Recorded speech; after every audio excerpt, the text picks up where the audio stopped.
Entitled Dad tries to demand I let his daughter play on my Switch, by user General Locksmith 512. I'm 23 and had a doctor's appointment earlier today, and I took my Switch because I knew I'd be waiting for a while. So I was sitting in the waiting room, and after a while a dad with a little girl probably 5/6 years old walk in and sit on a couch across the room. A few minutes pass and the little girl gets up and sits on the armchair next to the one I'm sitting, and starts leaning over to watch my game. I was fine with that because she wasn't doing anything at first, she was just watching, though I thought it was kinda weird that the dad didn't do anything and just let his daughter sit next to a random guy. Anyway, I didn't do anything, I just kept playing and let her watch. But then she reached out and tried to grab my Switch, so I pulled away and looked at the dad, and he was just watching like nothing happened. I'm pretty shy, so interacting with people in awkward scenarios like that is a challenge, but I called him and said, "Hey, your daughter just tried to grab my game. Can you ask her to not do that, please?" And his response was just, "Let her play, what's the problem?" I let my GS brother play with my stuff all the time, but I don't know this kid, and given her attitude I couldn't trust that she wouldn't break it or something like that. So I said no, she can watch but not play. And bro got mad and said something in the lines of I should let her play because she's bored and I'm a grown man and she's a little kid, so I should let her have it. I just said no again and moved to a different seat and kept ignoring them until the doctor called me in. Bruh. I thought people like this were internet skits. Girl Scout mom tries setting up sale table at gym I worked for, by user Goddess536. A few years back at old gym I worked for, one woman I was training tried asking me could her Girl Scout troop be able to sell cookies at a table she could set up. I told her it is up to my boss, and in my opinion a gym isn't an ideal place to sell cookies because people are there to work out, not buy cookies, especially if they read trying to watch their weight and sweets intake. The woman asked my boss, who is our cousin, and my boss politely declined. The following week she sets up a table and has her daughter and 2 scouts as well, another adult, asking people if they want to buy cookies. One of my coworkers got my boss's attention and my boss went to talk to his cousin. The two got into the biggest argument and the woman shouted she is entitled to because family helps family. My boss comes back inside, and on their way to his office he gets approached by a woman patron who says she knows the troop council and she did give her a call.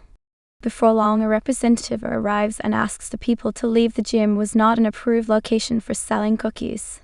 The woman tried saying, "The owner of the gym is my cousin, he said it was okay."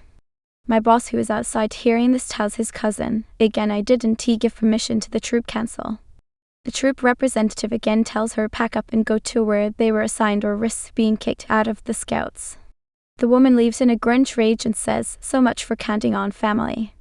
Update, I forgot to say, they didn't sell a single box of cookies. All the gym patrons all said no thanks on their own because they were more focused on maintaining their fitness routines over sugary treats. Entitled Parents showed up at my mom's friend's house in a cop car over a middle school drama, by user DOSSuperbait1026. He read it, I just heard the story, and it honestly left me a little astonished. I never knew kids/teens could behave in such an absurd way. No advice needed, just a bit of light drama to share. Background. My sister F13 used to be really close friends with a pair of twins in her grade. We all call them Janet and Gina. They were both notoriously hyperactive kids, and the three of them clicked right away. Their friendship started back in 3rd grade, and over time, even my mom and the twins' mom became best friends. The irony? By the time they reached 7th grade, the school reshuffled classes. My sister and the twins ended up in different sections, which split up their group. They still kept in touch, but naturally drifted into separate circles. So now, while the moms are still super close, my sister and the twins are more like casual old friends. Before diving into the actual drama, here is one thing you should know. The twins have a strong gossiping/teasing streak, and during arguments, they can get pretty aggressive with words, especially when they know they read 100% right. The drama begins. Janet is part of Scouts and Guides, and last Saturday she went on a camp with about 15 other teens ages 12-15. During a break, Janet was goofing around, hopping on the ground in just her socks with a couple of other kids when a senior Swati, 10th grade, told her to sit down. In the middle of the chaos, Janet accidentally stepped on the shawl of another girl from her class, let us call her PJ. Janet says she immediately apologized, but PJ snapped back with, "You people wouldn't know what manners are, you live in such an awful place." Now, if this was the 1980s, maybe that area wasn't the best, but today it's actually full of well-educated, well-off families. They just show off their wealth differently, lots of gold and property instead of flashy luxuries. Naturally, Janet was offended and argued, just because you're rich, you can look down on us. Swati, the senior, made both of them apologize, and it seemed like things ended there. But of course, it didn't. At lunchtime, the kids from my sister's school realized nobody had been told to bring a plate. The teacher asked to help her to go buy some, and Janet, being hungry, asked another girl nearby if the person standing a little distance away was the one sent to get plates. Before anyone could answer, PJ butted in, saying, "That's my bodyguard." Confused, Janet asked, "Wait, your dad is a police officer, so he has guards, but why do you personally need a bodyguard?" It was a genuine question, she was just clueless. But PJ completely lost it. She started yelling, "How dare you talk about my dad like that?" She ran to the teacher, twisted the story, and made a huge scene. Even when other students tried to explain, the teacher silenced everyone and took PJ's side. The story definitely doesn't end there. On Monday, PJ's mom showed up at school and filed a complaint claiming that Janet and her gang were constantly bullying PJ. She said that PJ couldn't focus on her studies or build genuine relationships. But she didn't stop there, she actually saw Janet in school and started yelling at her. Janet, being Janet, tried to defend herself respectfully without being rude, but after being cornered for so long by an adult and then even being shut down by her own teacher for talking back, she completely broke down. She ended up having an anxiety attack and a fever, and honestly, in my country, people don't take it seriously. Awareness is still a long way off. As if that wasn't enough, PJ's mom later called Janet's mom. She questioned her upbringing, mocked the area she grew up in, and even threatened that she wouldn't rest until scumbags like Janet and Gina were expelled from school. Janet's mom was shocked and confused. To make it worse, she got a call from the school saying Janet was unwell and needed to be picked up early. When she met with the staff, she felt they were biased. So the next day, she marched into the principal's office and laid out everything: the fights, the insults, PJ's mom's behavior. The principal reassured her, "Don't worry, no one is getting expelled on my watch. I'll handle this after Teacher's Day." Relieved, Janet's mom agreed to wait. But PJ's mom wasn't done. She started calling other parents, badmouthing the twins, and telling them to keep the kids away from Janet and Gina. Around 5 parents actually reached out to Janet's mom, confused about why PJ's mom was acting like this over a kid's fight. Even then, PJ's mom kept escalating. She went back to school, met with the class teacher, and once again painted the twins as evil. Just to get rid of her, the teacher claimed that she told another student not to talk to the twins only as a way to blow PJ's mom off. But that move backfired, because PJ later cornered Gina and mocked her, asking if Janet was absent because she was too scared to face her. Gina stayed quiet, went home, and told her mom. The next day, Gina's mom confronted the class teacher, who admitted she'd been wrong and said PJ's mom was pushing all limits for something so trivial. Once Janet was back at school, the teacher sat all 3 girls down and tried to resolve things. That was Monday through Thursday. But then today, something absurd happened. PJ, along with her mom and dad, actually tracked down Janet's house and showed up in a police car.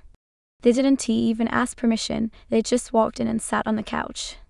They claimed the school wasn't taking action, so they came to set things straight. Janet's mom asked why they were at her home when the matter was supposed to be handled by the principal. PJ's father, a cop, snapped back, saying she didn't even welcome them with a smile, and added that since the school wasn't acting, Janet's mom sure to keep things under control in her own house. Then PJ's mom jumped in, bragging about their wealth and asking how people like Janet's family could even compare to them. Janet's mom had enough, she yelled back, saying they had no right to insult her community. The response? PJ's parents accused the twins of ruining PJ's school life and claimed Janet and her 6 friends had given PJ a mean nickname which basically meant boastful in our language. That name had later spread and become what the whole class called her. Janet's mom asked why only her daughter was being singled out when it was clearly a group thing. They had no answer and just circled back to the same accusations. At that point, Janet's mom realized this wouldn't stop. She called her husband, who then reached out to a friend, a fellow parent who happened to be a PA to a minister. Meanwhile, since the class teacher wasn't answering her phone, Janet's mom called the PE teacher, who alerted the principal. While this was happening, the twins tried to defend their mom and question PJ's behavior. PJ's mom snapped back, "My daughter would never do such things. Stop spinning lies. Maybe this area taught you to lie, but at least your mom should have taught you some manners." That is when the minister's PA called. Janet's mom put the phone on speaker, and he immediately started grilling PJ's dad. Which station was he from, and why was he abusing his authority by showing up in a cop car for a personal fight? He warned him never to mix his job with personal issues and basically told him to get out. Right after that, the principal called PJ's mom directly and ordered her to leave Janet's house immediately. The whole family hurried out. Janet's mom was furious. Their relatives who lived nearby heard about the chaos and felt embarrassed. She was also upset that her kids had spoken up during the argument, worried it would look bad, even though they were right. Right now, she is leaning on my mom for support, and she is planning to confront the principal again on Monday. Until then, no one knows what PJ's mom is plotting next. For what it is worth, my sister and her friends all say the same thing. They can't stand PJ because she brags constantly and threatens to get kids expelled by using her mom's influence. So yeah, that's where things stand for now. I'll keep you all posted if anything new unfolds. Entitled Mom by user Magically Hectic. So my 18th mom 40s is starting to throw what I can only call tantrums since I turned 18. I made my own bank account without her. I moved all my savings into this new bank account that I have worked my ass off for since I started working at 16, and I used my money to get myself a phone. She threw a tantrum and demanded all the money from my savings in her hand. She didn't get it. Now it is about a month later. I just got myself a Siamese club membership because I wanted more snacks for me and my fiancé. I come home and they ask where I was, and I say Siamese club, so she starts interrogating me about the membership. When I say I put my fiancé on it instead of her, she starts having a full-blown meltdown, saying that she should be on it, not him, and my grandmother agrees with her. I'm so sick of this. Does anyone have any advice? She can't seem to comprehend I am a legal adult now and she is not entitled to my things. My mom favors my sister by user OKQuote2941. I just got into a huge argument with my mom over something that feels so unfair.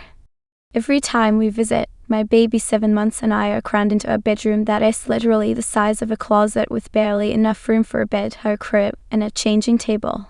Meanwhile, my sister's old room is twice the size, but she is married, moved to Georgia, barely talks to my mom, and hasn't visited in ages.